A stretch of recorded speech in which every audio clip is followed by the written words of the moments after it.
Friends, ODF को और आगे बढ़ाते हुए PHP ट्यूटोरियल में आज का जो टॉपिक है वेरिएबल लेंथ आर्गुमेंट फंक्शंस।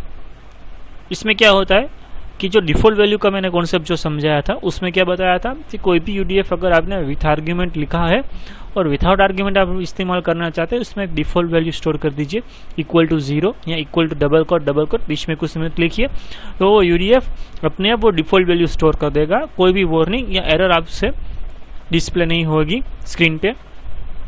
लेकिन अगर आपको उल्टा करना है कि UDF आपने जो बनाया है वो विथआउट आर्ग्यूमेंट आपने बनाया है और फिर भी उसे विथ आर्ग्यूमेंट इस्तेमाल करना चाहते हैं, तो उसके लिए 3 फंक्शंस अवेलेबल है PHP में, उसके बारे में हम बात करेंगे।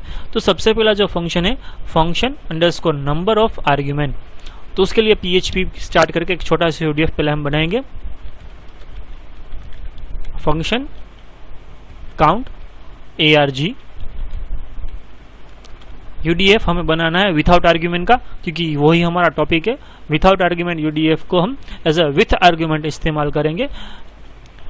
एक वेरिएबल लेते हैं उसमें $count, और जो लाइब्रेरी फंक्शन जिसके बारे में हम बात कर रहे हैं वो है function underscore num underscore ARGS। ये कार्य करेंगे, ये क्या करता है कि जितनी भी हमने आर्ग्यूमेंट सेंड की है उसे काउंट करेगा और $count में नंबर ऑफ आर्ग्यूमेंट्स 2 है या 3 है वो काउंट करके वो हमें स्टोर करके यहाँ पे हम डिस्प्ले करवाएंगे उसे। UDF को कॉल करवाएंगे ARG और उसमें 2 या 3 आप चाहे जितनी वैल्यू स्टोर सेंड करना चाहते हैं आप सेंड कर सकते हैं। कोई भी डेटा टाइप हो वो लिस्कंसन है। सेव करेंगे, प्रोग्राम को एग्जीक्यूट करेंगे। देखिए यहाँ पे आउटपुट में आ गया हमारा 3 1 2 और डबल कोटेशन मार्क्स में ABC, वो हमारी तीसरी वैल्यू हुई। क्या हुआ है, ये UDF जो हमने बनाया है विथआउट आर्ग्यूमेंट बनाया है, फिर भी उसे हम इस्तेमाल कर रहे हैं as a argument UDF। 3 value हमने सेंड की और ये फंक्शन ध्यान ये रखना है कि UDF के अंदर ही लिखना है, क्योंकि ये UDF का फंक्शन है। जैसे लाइब्रेरी फंक्शंस आते हैं उसके बारे में मैं बताया था कि वो string function, math function, array function, date and time function अलग अलग डिफरेंट कैटेगरीज के में आते हैं। वो ये फंक्शन स्पेशल UDF फंक्शन है, UDF में ही आप इस्तेमाल कर सकते हैं। UDF की जो कोई एलिमेंट है उसे वो काउंट करके आप डिस्प्ले करवा सकते हैं। अब दूसरा फंक्शन, इसमें सिर्फ हमने काउंट करवाया है कौन कौन सी जो कौन सी वैल्यू हमने जो सेंड की है 1 2 वो हम डिस्प्ले नहीं करवा सकते अभी, तो उसके लिए दूसरा एक फंक्शन अवेलेबल है हमारे पास। काउंट ARG की जगह हम सिर्फ अब लिख डालते हैं ARG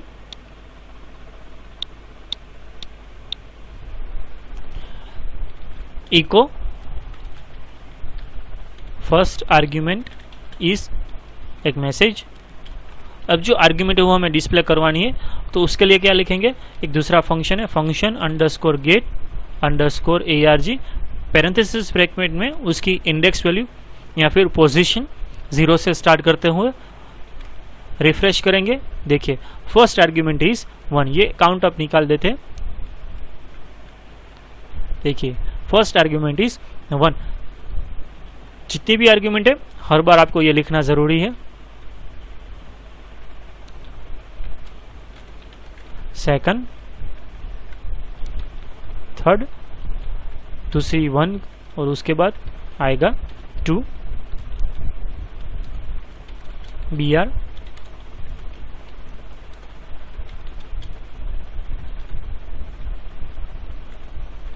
रिफ्रेश कीजिए। फर्स्ट आर्ग्यूमेंट इज 1 2 और ABC। Function underscore get underscore ARG 0 से स्टार्ट करते हुए उसकी पोजीशन वैल्यू या फिर आप बोल सकते हैं उसकी इंडेक्स वैल्यू जो कुछ भी है वो आप डिस्प्ले करवा सकते हैं। ये फॉर ईच में नहीं चलेगा, कंफ्यूज होता है ज़्यादातर स्टूडेंट्स या डेवलपर जो बिगिनर है। For each loop specially array पे इस्तेमाल किया जाता है। ये एक लाइब्रेरी फंक्शन है जो इंडेक्स वैल्यू जो कुछ भी हम दे रहे हैं उसमें से सिर्फ एक ही इंडेक्स की वैल्यू जो कुछ भी हो फैच करके हमें डिस्प्ले करेगा। वेरिएबल में स्टोर करके आप डिस्प्ले करवाना चाहते हैं तो वैसे कर सकते हैं कि पहले फंक्शन की जो वैल्यू है वो वेरिएबल $x में या $t में स्टोर करवाए, बाद में $t को आप डिस्प्ले करवाए, वो आप पे है। अगर सभी वैल्यू एक ही साथ अगर आपको इस्तेमाल करनी है साथ में आपको फैच करवानी है या सेपरेट करनी है, तो उसके लिए दूसरा फंक्शन आता है। उसमें जो एक वेरिएबल क्रिएट होगा वो होगा हमारा एरे वेरिएबल।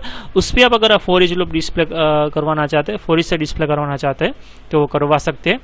तो ये जो पूरा का कोडिंग है अब मैं निकाल देता हूँ।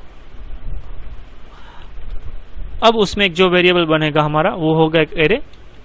उसमें फंक्शन नेम हम लिखेंगे function underscore ARG, sorry get underscore ARGS। एक S ज्यादा ऐड हो जाएगा, जो प्रीवियस एग्जांपल था ARG पे ही था, और इसमें हम लिखेंगे ARGS, प्लूरल में लिखेंगे। तो इसमें क्या होगा, जितनी भी आर्गुमेंट हमने सेंड की है 1 2 या ABC, तीनों की तीनों वैल्यू ARR नाम के एक एरे वेरिएबल में स्टोर हो जाएगी एज अ की वैल्यू 0 1 और 2।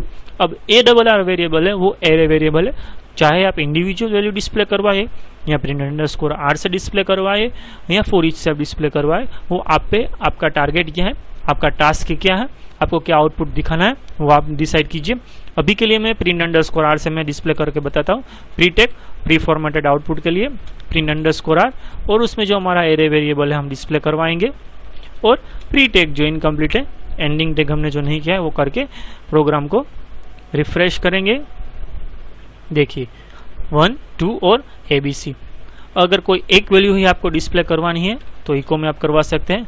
तो सेकंड आर्ग्यूमेंट इज ARR, और उसमें सेकंड आर्ग्यूमेंट की जो की आती होती है 1, रिफ्रेश कीजिए तो सेकंड आर्ग्यूमेंट इज 2। अगर आप उस पर फॉर ईच इस्तेमाल करना चाहते हैं तो फॉर ईच भी इस्तेमाल कर सकते हैं। For each array variable name ARR as keyword और कोई भी एक एज्यूम्ड वेरिएबल, और आप बीच में जो मैनिपुलेशन डिस्प्ले कैलकुलेशन करवाना चाहते हैं आप करवा सकते हैं। तो देखिए ये हो गया 1 2 और ABC, BR लिख देते हैं 1 2 और ABC। तो ये तीनों UDF जो मैंने बनाए वो होते हैं विथआउट आर्ग्यूमेंट के, और फर्स्ट में पहले हमने उसकी वैल्यू काउंट करवाई, दूसरे में एक एक वैल्यू सेपरेट करवाई या फिर फैच करवाई, और तीसरे में हमने तीनों को या सभी वैल्यू को एक एरे वेरिएबल में स्टोर करवा के उस पर मैनिपुलेशन करवाया। तो ये कॉन्सेप्ट था variable length as a argument function. UDF में सिर्फ इतना ही, आगे के वीडियो देखते रहिए। वीडियो पसंद आया है तो प्लीज इसे लाइक कीजिए, चैनल को सब्सक्राइब कीजिए, अपने दोस्तों के साथ शेयर कीजिए। कोई भी वीडियो समझ में नहीं आया है या फिर उस वीडियो के बारे में आप ज़्यादा जानना चाहते हैं, कमेंट में लिखिए। आपकी जो कुछ भी क्वेरी है जितनी हो सके उतनी मैं सॉल्व करने की कोशिश करूंगा। फेसबुक पे भी आप मुझे फॉलो कर सकते हैं, पेज नेम है मोहम्मदी कंप्यूटर्स, और मेरी खुद की वेबसाइट भी है mohammadicomputers.co.nf http://mohammadicomputers.co.nf। ये फ्री डोमेन है, आप भी खुद की अपनी वेबसाइट इसमें बना सकते हैं। अगर आप PHP में डेवलपिंग खुद करना चाहते, खुद आगे पढ़ना चाहते, या फिर खुद की कोई छोटी सी वेबसाइट बनाना चाहते, .co.nf biz.co.nf नाम का एक फ्री डोमेन जो है प्रोवाइड करता है। मैंने उसमें भी आपकी वेबसाइट बनाई है, देखिए आप उसे शेयर कीजिए दोस्तों के साथ। कोई भी दिक्कत आए मुझे क्वेश्चन कीजिए, मैं आपका क्वेश्चन को जितनी हो सके उतने सॉल्व करने की कोशिश करूंगा। आज की इस वीडियो में सिर्फ इतना ही। Thank you.